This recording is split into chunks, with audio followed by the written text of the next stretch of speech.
네, 안녕하세요. 소개받은 이용주라고 합니다. 토픽 모델링과 워드 임베딩 그리고 화장품이라는 주제로 이야기를 해볼 건데요. 일단 저는 이홍주라고 하고요. 글로우데이즈라는 스타트업에서 일하고 있어요.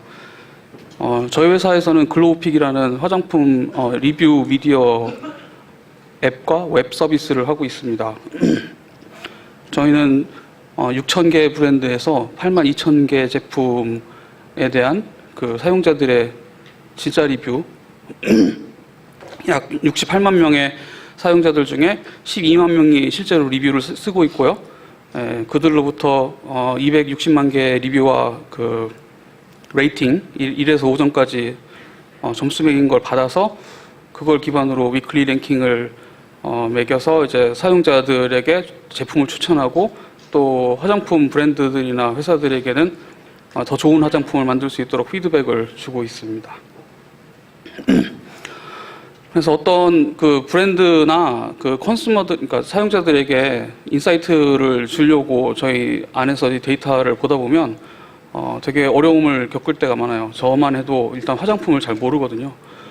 근데 이렇게 자연어 데이터를 쭉 보다 보면 너무 도메인 스페시픽한 말들도 많이 나오고 은어들도 많이 나와서 이건 마치 화성에서 온 남자와 금성에서 온 여자의 서로 다른 대화법을 보는 것 같은 그런 기분이 들 때가 있습니다. 근데 다행히도 저희 회사에는 화장품을 매우 잘하는 사람들이 꽤 많아요. 그러니까는 제가 굳이 화장품에 대한 그 지식을 일일이 다 습득하지 않아도 그 사람들하고 이야기를 같이 하면서 어떤 인사이트를 얻어낼 수가 있거든요. 그런데 그럼에도 불구하고 어떤 데이터 전문가로서 제가 바라보는 데이터의 시각은 클래시피케이션이라든가 워드 임베딩, 토픽 모델링, 시밀러리티 이런 얘기를 주로 하다 보니까 도메인 전문가들이, 그러니까 화장품 전문가들이 그게 뭔지를 잘 알아듣지 못하죠. 반대로 도메인 그 화장품을 잘하는 사람들이 저한테 얘기하는 건 저도 잘 못 알아듣습니다. 저 딥시, 듀드롭이 도대체 무슨 말인지 모르겠지만은 이제 외래어인 건 확실하고요. 화장품 이름 중에 살결수라는 게 있어요. 이게 어떻게 살을 가지고 물을 만들었나 이런. 그리고 오일수, 이건 말이 안 되잖아요. 어떻게 오일과 물이 같이 있죠? 게다가 점점 더 많이 보시겠지만은 정말 많은 은어들이 있습니다. 이 중에 여자분들은 아마 다 아실 거예요. 칠스킨, 콧물, 유목민. 남자분들은 아마 거의 이게 무슨 감도 못 잡으실 겁니다. 이런 얘기들이 주로 써 있는 리뷰를 가지고 제가 분석을 하다 보니까 저는 더 이상 이제 도메인 엑스퍼트가 되려고 하기를 포기했고요. 대신에 도메인 엑스퍼트하고 최대한 인터랙티브하게 얘기를 잘 해서 어떤 인사이트를 같이 도출을 해내는 방향으로 뭔가 만들어야겠다는 생각을 하게 됐죠. 그래서 어떤 인터랙티브한 비주얼라이제이션을 해야겠다라고 생각을 했어요. 그렇지 않으면 토픽 모델링은 어떤 토픽에 어떤 단어가 무슨 어떤 확률로 분포하고 있고 또 어떤 단어에 각각 비슷한 비슷한 단어들이 뭔지 랭킹을 매겨서 리포팅을 해주는데 딱 그걸 보고 이제 이해를 못하는 도메인 엑스퍼트들이 다시 또 뭔가를 더 달라고 요구를 할 때마다 계속 핑퐁을 치면서 왔다 갔다 하기에는 너무 시간이 부족하다는 거죠. 그러니까 아예 어떤 인터랙티브한 툴을 만들어서 같이 보면서 같이 얘기할 수 있도록 그렇게 하고자 했습니다. 그래서 왼쪽에 리뷰 코퍼스를 토픽 모델링, 워드 임베딩, 그리고 센티멘트 애널리시스의 방법을 써서 어떤 인터랙티브 비주얼라이제이션을 하고요. 그게 오늘 얘기할 주제고 그걸 통해서 컨슈머 인사이트를 얻어내서 소비자들에게 이야기해주고 또 브랜드에게도 더 좋은 화장품을 만들 수 있도록 피드백을 주려고 합니다. 자, 시작은 검색에서부터 시작을 했어요. 여기 보시면 각종 연령대와 분류 셀렉트를 해서 키워드를 입력하거나 이렇게 하면 저희가 코퍼스를 만들 수가 있어요. 그 리뷰들만 선택을 해서 특정 관점, 특정 나이대, 특정 리뷰, 그 레이팅 혹은 특정 카테고리, 특정 제품, 특정 브랜드에 대해서만 코퍼스를 만드는 것에서부터 시작을 합니다. 그렇게 만들어진 코퍼스를 가지고 LDA, Latent Directional Allocation이라는 방법으로 토픽 모델링을 하죠. 이게 뭔지는 이제 너무 유명해서 설명하지 않아도 될 것 같아요. 그 다음에 PyLDABiz라는 툴을 사용해서 인터랙티브 모델링을 하게 됐습니다. 여기 보면 5개로 토픽을 나눴고 각 1번부터 5번까지의 토픽 안에 어떤 키워드들이 그 토픽을 대변하는지를 오른쪽에 보여주고 있죠. 여기 잘 보시면 저 키워드들 중에 이런 것들이 있어요. 이거 찌그러졌는데. 뒤집어짐, 여드름, 트러블, 수부지. 이게 저 2번 토픽이 어떤 피부 트러블에 관련된 주제라는 걸 우리가 알 수 있죠. 이런 식으로 해서 사용자들이 어떤 이야기를, 어떤 화장품에 대해서 어떤 이야기를 하고 있는지 우리가 이해를 할 수가 있습니다. 그럼 또 어떤 토픽에 대한 키워드도 뽑아낼 수 있겠죠. 그 다음에 이제 긍정어, 부정어도 알아야겠어요. 뭐 기존에 사용하던 방법이 아니라 스케일드 F 스코어라는 방법을 사용을 했는데요. 일단 코퍼스를 이제 긍정과 부정으로 나눈 다음에 그거에 어떤 언어들이 몇 번 들어가 있고, 그리고 그 단어를 포함하고 있는 도큐멘트 중에 몇 개가 포지티브인지 프리시전을 구해가지고 F 스코어를 구하는 방법으로 그렇게, 그러니까 어떤 단어가 포지티브에 가까운지 어떤 단어가 네거티브에 가까운지 이렇게 측정하는 방법이 되겠습니다. 그걸 사용해서 차팅을 했는데 저렇게 보시면 좌상단에 가까울수록 단어가 포지티브고 우하단에 가까울수록 네거티브예요. 그리고 대각선 그 다이아고널에 가까울수록 뉴트럴이라는 단어가 됩니다. 실제로는 스캐터 텍스트라는 툴을 사용해서 그렸는데 그래서 결과는 저렇게 나왔고요. 여기도 보시면 포지티브에 가까운 토큰들을 보면 유목민, 닥토로, 칠스킨, 콧물 이렇게 나오죠. 이게 무슨 의미인지 아무도 남자분들은 모르실 거예요. 유목민이라는 거는 여자분들이 한 스킨에 적착을 못하고 여기저기 왔다 갔다 하다가 드디어 발견했다 했을 때 나는 지금까지 유목민이었지만 드디어 이제 인생템을 발견했다 이렇게 하면서 쓰는 말이 유목민이고요. 닥토로는 닦아 쓰는 토너라는 뜻입니다. 그러니까 토너로 피부를 닦는다는 의미예요. 칠스킨은 피부 관리할 때 7번을 더 바르는 거예요. 그렇게 해서 피부 컨디션이 좋게 만든다는 의미고요. 그 다음에 콧물은 이게 부정적인 의미일 것 같은데 긍정적인 의미에 더 가까워요. 콧물 제형이라고 콧물처럼 이렇게 약간 끈적끈적한 그런 제형을 의미하는 말입니다. 반대로 네거티브의 예시들을 보면 여드름 올라오고, 이건 지금 스킨에 대한 어떤 특정 토너에 대한 그 키워드들이기 때문에 스킨이 흐르면 안 되죠. 예.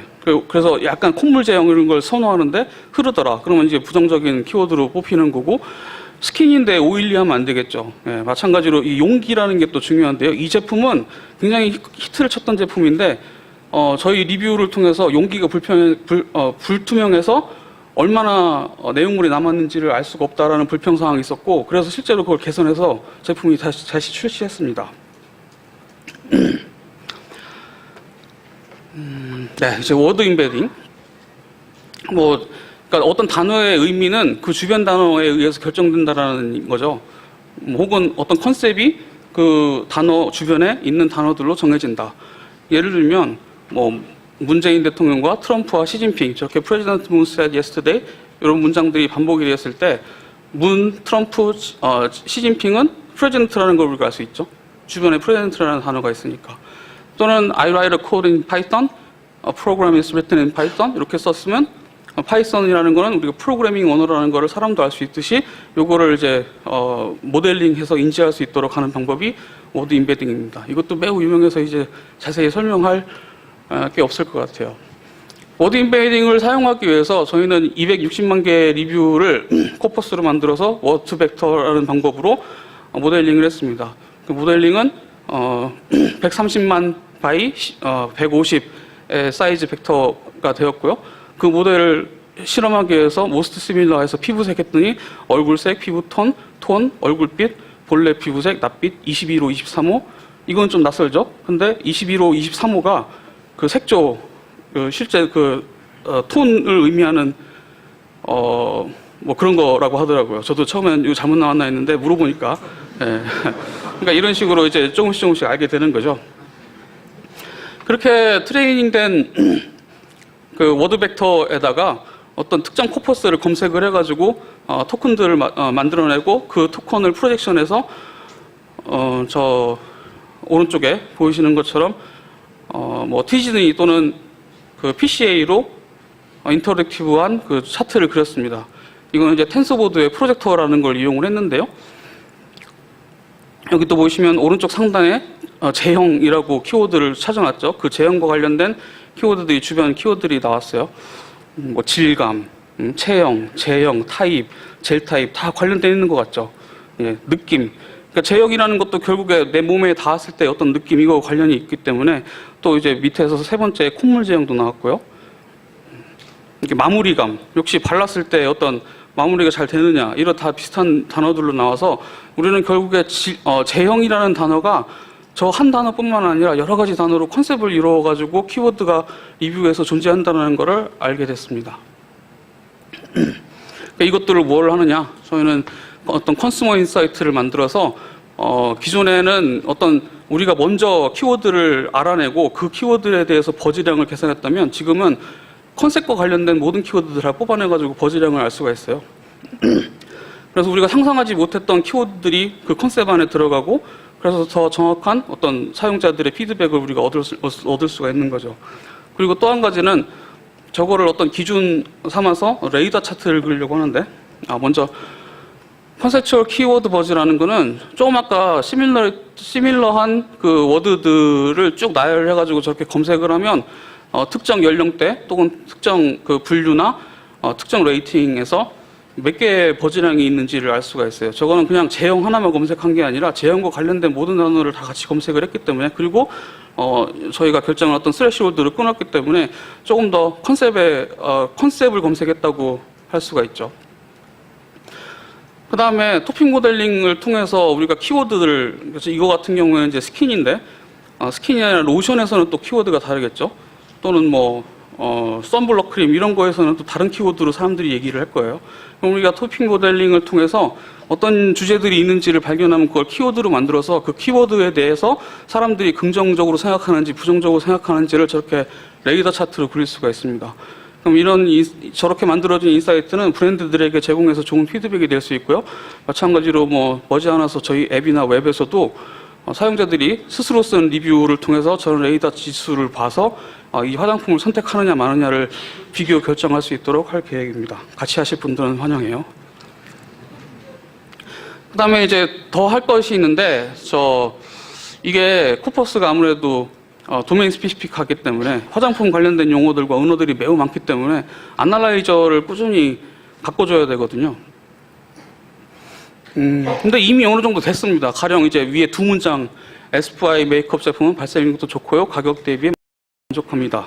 라는 문장과 아래에 사용한 바데는 SF와 비실크와 VDL 퍼펙팅 레스트입니다. 읽기도 불편한데요. 이거를 이제 우리 파이썬에서 많이 사용하는 그 KONL 파이 여기에 있는 패키지들로 파싱을 해볼게요. 이게 한 가지가 빠졌는데 그건 아웃 오브 메모리가 나길래 뺐습니다.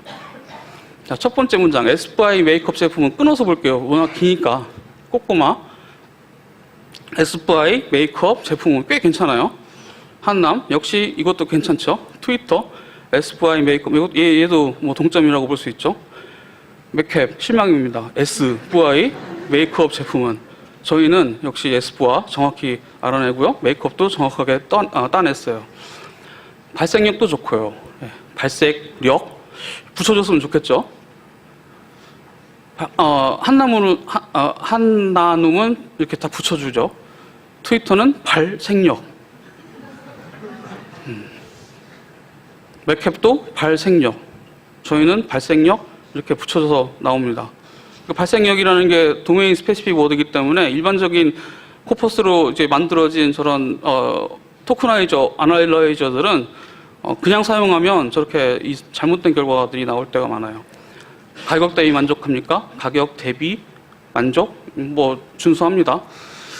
얘는 꽤 괜찮죠. 가격 대비를 붙여줬어요. 트위터도 가격 대비를 끊었고 맥캡은 가격 대비 끊었고 저희는 이제 이거를 끊은 다음에 프레이징을 해가지고 붙여서 할 수가 있어요.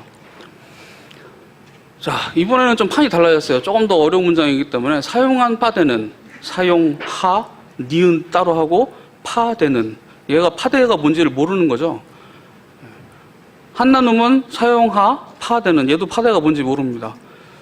트위터도 사용하는 괜찮게 붙여줬는데 파데를 끊었고요.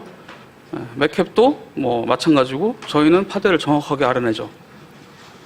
그 다음에 에스프와 비실크와 에스프아 비실크. 에스프아 얘는 브랜드 외래어를 잘하는 것 같아요. 그 한나눔이. 트위터 에스쁘아. 맥캡은 에스쁘아 비실크. 저희는 에스쁘아 비실크는 이제 붙였는데 실패했습니다. 그다음에 VDL 이게 그 알파벳으로 얘가 끝나봐요. 얘는 VDL 제대로 붙여줬고 트위터 VDL, 맥캡 VDL. 저희는 고유명사기 때문에 저렇게 당연히 붙여줘야죠. 마지막으로 퍼펙팅 레스트입니다. 푸어펙팅 레스트 이렇게 했어요. 한나눔은 퍼펙팅 레스트입니다. 한나눔이 꽤 성능이 괜찮은 것 같아요. 그 다음에 트위터는 퍼펙팅 레스트입니다. 레스트가 뭔지 모르는 거죠. 맥캡은 퍼펙팅 레스트입니다. 저희는 퍼펙팅 레스트입니다. 이렇게 정확하게 나눠줍니다. 앞으로 그 애널라이저들을 훨씬 더 많이 갖고 와야 되는데요. 그런 작업들이나 아까 말씀드린 것처럼 어떤 뭐 브랜드들의 인사이트를 제공하거나 저희 앱이나 서비스에 이런 내용들을 녹여내 같이 일하실 분들 얼마든지 확인하고요. 저기로 연락을 주시면 되겠습니다. 네. 생각보다 빨리 끝났는데.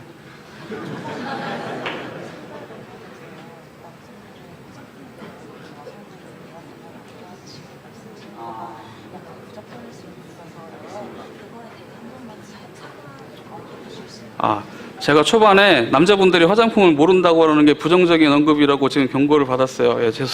사과드리고요. 뭐 그럴 수 있습니다. 사실 제가 모른다는 말을 여러분들한테 일반화 시킨 것 같아요. 제가 시계를 잘 못 보고 너무 빨리 진행을 하다 보니까 질문 받을 시간이 넉넉하게 생겼는데요. 네 분까지 책을 드릴 수 있으니까 이 앞에 마이크로 나오셔가지고 질문을 해주시면 답변 드릴게요. 안녕하세요. 강의 잘 들었습니다. 몇 가지 여쭤볼 게 있었는데, 첫 번째는 글로우픽 회사에서 토너나이저를 비교해서 보여준 게 있었는데, 자체 제작을 일단은 베이스부터 쌓아 올리시는데 어떤 정도에서 그걸 구성을 커스터마이제이션을 했는지 궁금하고요. 기분이 여기 있어보다 하나씩. 예. 처음부터 만든 거 아니고요. 커스터마이징 한 거예요. 근데 이 부분은 파이썬으로 한 게 아니어가지고 내용에서 생략했습니다. 뭐 따지자면 그렇죠. 근데 별로 한 게 없어요, 사실. 일반 모든 애널라이저를 그대로 쓰면 거의 쓸 수 없는 경우가, 이것도 부정적인 말이라서 조심스러운데, 성능이 조금 덜 나올 수가 있거든요. 다 어떤 조금씩 튜닝을 다 해줘야 되는데 그 정도 작업이면 되고, 어떤 키워드들을 얼마나 발견을 해내느냐 이게 관건이고요. 상당히 노가다가 많이 들어가는 작업이긴 하죠. 그 부분에서 질문을 드리고 싶었는데요. 그러니까 신조 같은 것들이 굉장히 많이 나오는 그런 것들 어떤 방식으로 딕션을 추가해서 한다던가 아니면 특히 명사를 잡는 게 되게 중요하다고 보여졌는데 그런 것들을 어떻게 접근하셨는지 궁금합니다. 예. 명사가 그냥 단일 띄어쓰기 앞뒤 없이 하나가 명사된 경우 있고 띄어쓰기가 돼서 퍼펙팅 멘트라던가 이런 것들은 어떤 방식으로 캐칭을 했는지. 되게 좋은 질문이긴 한데요. 앞서 말씀드렸듯이 이 부분은 파이썬하고 관련이 없는 부분이어가지고 제가 따로 이따가 설명을 드릴게요. 네.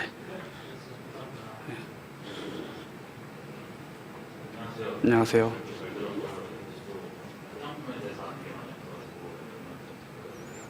아까 저도 앞에 분 질문이랑 비슷하긴 한데 토너나이저를 만들 때 신조나 그런 문제들이 많이 있잖아요. 노가다를 많이 넣으셨다고 했는데 신조를 실제로 사전 같은 거를 만드셔서 처리하는 작업과 아니면 토너나이징을 한 다음에 다이그램 같은 방식을 써가지고 새로운 단어들을 찾는 방식이 예, 잘 알고 계신 것 같은데요. 예. 이따가 저희 그 커뮤니티 따로 한번 모이죠. 자, 조금 더 자세히 설명드릴게요. 네, 발표 잘해주고요. 저도 좀 첫 번째 분이라서 그냥 질문할 것 같은데 첫 번째 질문은 사실 뭐 다른 스태깅의 커스터마이징 기능들이 다 있긴 하잖아요. 그래서 그거를 활용하지 않고 별도 토크나이저를 만든 따로 이유가 있는지 궁금하고, 그리고 화제품 리뷰는 일반적으로 제가 느끼기에는 그 영어를 한글로 쓰다 보는 경우가 많아가지고, 예를 들어서 갈색병이라고 하면은 사실 이 갈색병이라는 게 뭐 네트하는 의미가 굉장히 많잖아요. 혹은 이제 브랜드를 이제 한글로 쓰다 보니까 어떤 사람은 뭐 에스파라고도 할 수 있고 뭐 에스쁘아 이런 식으로 표현 엄청 많이 할 건데, 이런 동의어 같은 처리는 그냥 별도 사전을 분리해서 하셨는지, 아니면은 말씀하셨던 것처럼 이 확률 기반으로 별도로 처리하셨는지. 일단 뭐 또 역시 같이 모이셔야 될 것 같은데, 한 가지만 알려드리자면, 저도 처음에는 영어하고 우리말 둘 다 있어야 될 거라고 생각을 했어요. 근데 리뷰어들 대부분이 저희는 아직 웹에서 로그인 기능이 없기 때문에 앱으로 리뷰를 남기고 있거든요. 영어로 바꿔가지고 용어를 정확히 쓰고 다시 한글 키보드로 돌아오질 않는 것 같아요. 그래서 저도 처음에는 그것 때문에 이제 고민을 하다가 조금 이렇게 경험을 하고 뭐 몇 가지 계산들을 해보니까, 그러니까 저희는 에스쁘아가 원래 브랜드명도 있고 영문면도 있을 거잖아요. 근데 압도적으로 우리말로 써 있는 경우가 많아가지고, 그래서 영문으로 한 거는 이렇게 그냥 있긴 있는데 그걸로 걸려들지가 않더라고요. 네. 모든 메뉴 관련해서 질문인데요. 모든 메뉴 개인적인 하는 거 하면 이제 데이터 아까 보니까 150개 정도 데이터로 하시는 거. 예, 컨텍스트를 150개로 설정하고 한 거죠. 그래서 나오면 사실 이제 어떻게 활용하는지 궁금하거든요. 그걸 이제 그 단어 대신에 이용하는 건지, 다른 학습을 하기 위해서 하는 건지 자세히 좀 활용하는. 네. 그러니까 보통 뭐 워드 투 벡터 같은 걸로 뭐 학습을 원래는 이게 워드 투 벡터로 시작한 게 아니었어요. 컨셉넷이라는 걸로 시작을 했었는데, 컨셉넷도 워드 투 벡터하고 마찬가지로 걔도 워드 인베딩이 멀티 랭귀지로 있거든요. 그래서 멀티 랭귀지에 서로 다른 언어인데 비슷한 언어들끼리 이렇게 찾을 수 있는 그걸로 시작을 해서 이제 나중에 이제 워드 투 벡터가 훨씬 더 정확해가지고 바꾼 건데요. 사용법은 똑같습니다. 트레이닝은 전체로 트레이닝을 해가지고 모든 토큰들의 연관성을 맺어준 다음에 그거를 전부 다 프로젝션 할 필요가 없어요. 그러니까 우리가 관심 있는 뭐 남자, 여자, 혹은 남자 중에서도 뭐 10대, 20대, 혹은 특정 제품에 대한 리뷰에 대해서만 프로젝션을 해도 그 안에서 어떤 콘텍스트와 관련된 키워드들을 뽑을 수가 있거든요. 그러니까 트레이닝은 전체 다 트레이닝하고 그 벡터들을 나중에 골라 쓰는 거죠. 내가 그 서브 코퍼스를 만든 다음에 그 서브 코퍼스에 들어있는 보캐뷸러리는 결국에는 아까 그 전체 그 벡터의 서브셋일 거잖아요. 그 서브셋만 이렇게 축출해내가지고 걔만 화면에다가 프로젝션 하거나 혹은 그거에 대해서 시뮬러리티를 구하면 되는 거죠. 이렇게 보통 많이 사용을 하는 것 같습니다.